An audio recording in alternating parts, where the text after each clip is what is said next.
This is part 5 of 5 in a series of homilies I've been doing on the sacrament of holy orders, sacrament of the priesthood.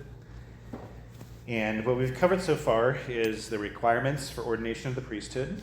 We covered the entire seminary process. Then we took a look at the graces of holy orders. We looked at how holy orders is presented in both the Old and the New Testament. And then we talked about the different orders where holy orders gets its name: bishop, priest, and deacon. The next thing I want to address are the different ministries within the church that are associated with the Mass, but they're not attached to the sacrament of holy orders. In addition to the ministries of lector and acolyte that I talked about last week, we have several others that the lay faithful can take part in. There are, of course, ushers who in larger churches assist people with finding a seat, or they take up the collection. There are cantors who lead the congregation in song. There are musicians who make the Mass even more beautiful. There are Eucharistic ministers who bring communion to the sick and to the homebound. When I'm not here to do it, there's a person that does it in my place. There's even a ministry called the commentator. I'm going to spend a little time on this because it's strange. But the commentator, if you read the instructions on the liturgy, is kind of a key figure in the Mass, but I've never ever seen a commentator used in a Mass. So here is what the outline for the role of the commentator is. The commentator provides the faithful, when appropriate, with brief explanations and commentaries with the purpose of introducing them to the celebration and preparing them to understand it better. The commentator's remarks must be meticulously prepared and clear, though brief.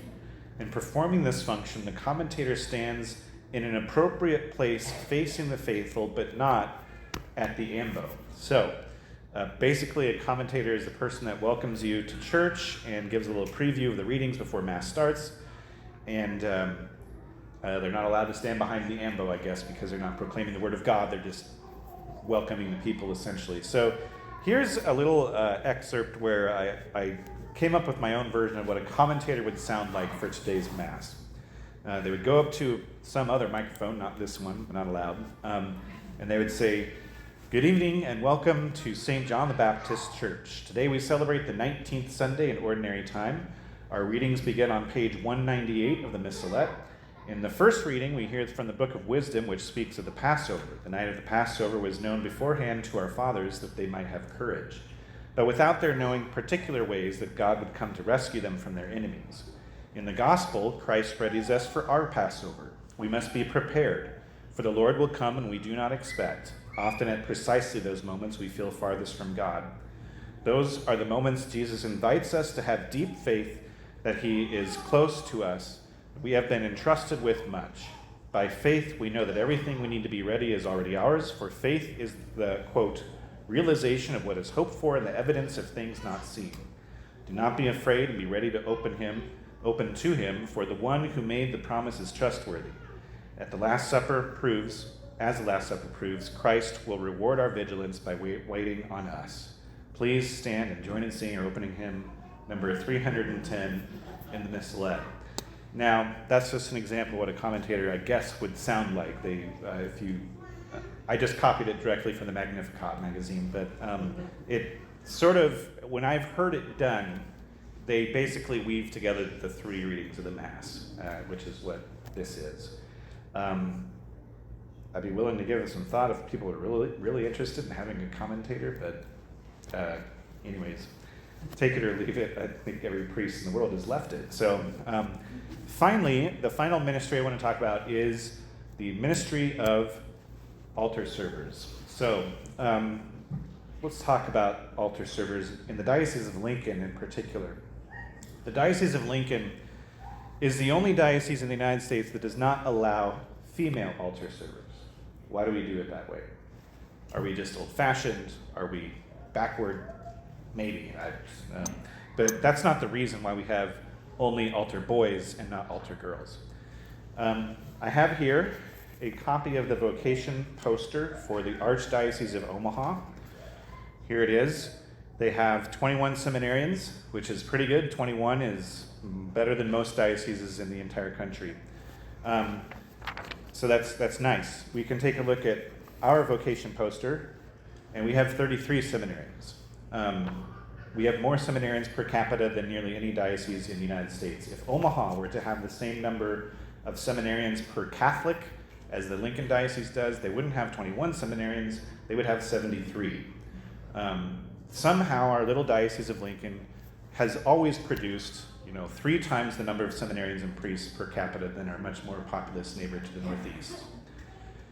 Now, why is this? To me, the answer is, historically, we've had really good bishops, we have had really faithful priests, and most importantly, we have had really good and really cheap Catholic education. Our Catholic schools are still constantly producing vocations to the priesthood and religious life every single year.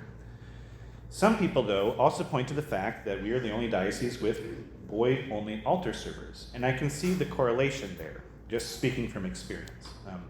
When I started serving, I believe it was in the 4th grade, it only made me want to be a priest more.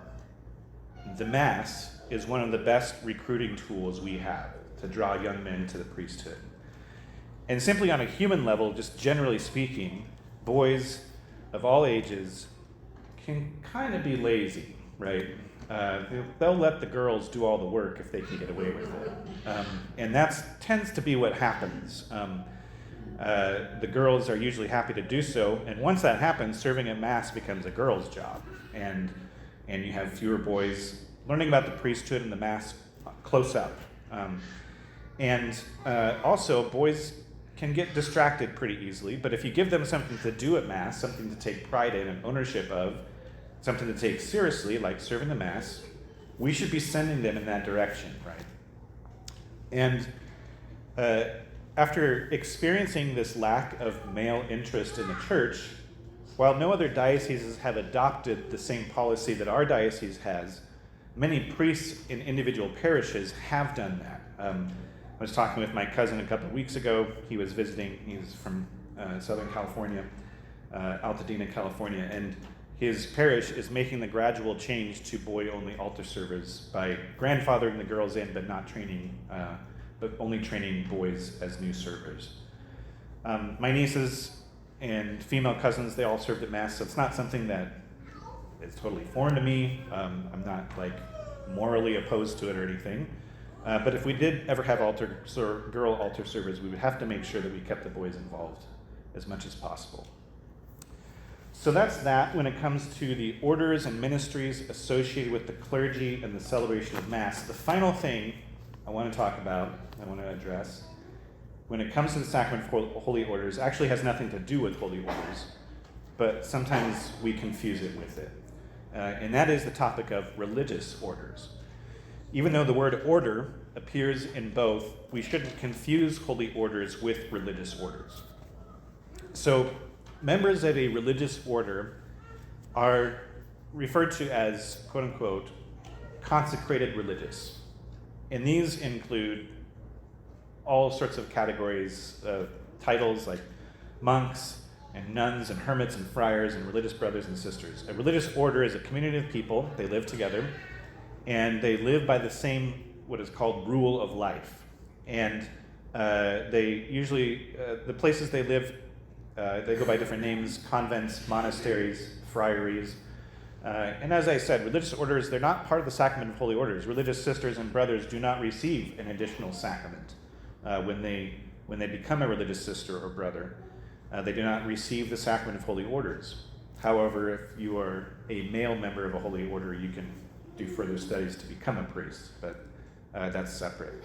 For example, Pope Leo was an Augustinian brother before he was ever an Augustinian priest. Most religious orders are founded by a single person or a couple of people, and often they take on the name of that person kind of in an affectionate way. For example, the orders of friars minor are more commonly known as the Franciscans because they were founded by St. Francis of Assisi. The order of preachers are more commonly known as the Dominicans because they were founded by St. Dominic. The Society of Jesus is usually just shortened to the Jesuits. The Carmelites are called Carmelites because they They based their spirituality on the prophet Elijah in the Old Testament, who lived on Mount Carmel. The founders of the order not only give the order their name, but they also outline what each member of the order does on a day-to-day business, sometimes even down to the hour and the minute. And this is encapsulated in a written document that is called a rule. For example, in the Rule of St. Benedict that was written in the 6th century, the 500s, Benedict outlined down to the detail of how much wine each monk is allowed per day. It's more than you think. But the influence of the founders of religious orders, it comes down to every detail of their life, even down to what they wear. The garment that a religious brother or sister wears is called a habit. And they come in all sorts of styles and colors. They're usually associated with a color. Franciscans wear brown or gray. Dominicans wear white. Jesuits wear black. The Holy Spirit Adoration Sisters that are in Lincoln, St. Louis, and Corpus Christi, Texas, they wear pink, and they're affectionately called the Pink Sisters. So as you might imagine, there's a great variety of orders. There's thousands of them across the world. But they all have three things in common. So number one, rather than receive an additional sacrament, a consecrated religious is called by God to live out their baptismal promises to the extreme degree, in a radical way. So rather than being associated with the sacrament of holy orders, they're actually more closely associated with the sacrament of baptism, imitating Jesus in a way that goes above and beyond what even diocesan priests are called to do. They receive that call at their baptism. The second characteristic of religious orders is their vows. Every consecrated religious makes public and perpetual, permanent vows of poverty, chastity, and obedience. So first, poverty. Poverty means that they are not allowed to own private property, and they don't get paid. The order holds everything in common, so everything is the property of the order, not of the individuals in the order. And for this reason, most religious orders require you to be debt-free when you enter. So many prospective sisters have to do some fundraising to get rid of college debt before they go in. Most religious orders receive a monthly allowance so that they can buy things, like soap and deodorant, teaching supplies if that's their job, as being a teacher. I was talking to one of the Marian sisters one time, Sister Janelle, and this is probably 10 years ago, and she was like, "Father, I have so much money I don't know what to do with it. I'm rich. I have $300. And she was really concerned that she was breaking her vow of poverty. I believe the Marian sisters get a $5 a month stipend, so an allowance, so that tells you how much she spent it. Maybe it's $5 a week, but either way, it's nothing. So that's the vow of poverty. Vow of chastity means that, like priests, they make a vow to remain celibate for their life, never taking a spouse. In fact, women religious usually wear a veil and a ring as a symbol of wearing a bridal veil and a wedding ring to demonstrate that they are brides of Christ. And then there's the third vow of obedience. And this is complete obedience to the superior of the diocese, or the superior of the religious order. The superior of the religious order makes decisions for each member of the order in terms of their assignment, like what is their job outside of the convent, if they in fact leave the convent. What is their job within the convent, down to the details of who does dishes on what day. They dictate that.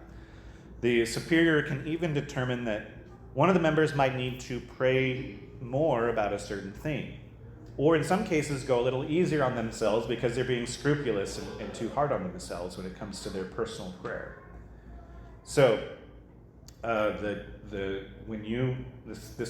is the main reason why I'm not a religious priest. I'm a diocesan priest, because that level of obedience just isn't in my blood. Anyways, so the three vows of every consecrated religious, they make are poverty, chastity, and obedience. And the Marian sisters, they say no money, no honey, and a boss. The third characteristic of the religious life is that each religious order has its own specific, what is called a charism, or you can think of it as like a mission. And this can help a person determine which order they may be called to when they're discerning that choice. Some religious orders are involved in grade school education. Some religious orders, like the Jesuits and the Augustinians, staff universities across the world. Some religious orders do missionary work in impoverished countries. Some religious orders are involved in the medical field. Some do prison ministry. Some religious orders, they're called contemplative orders.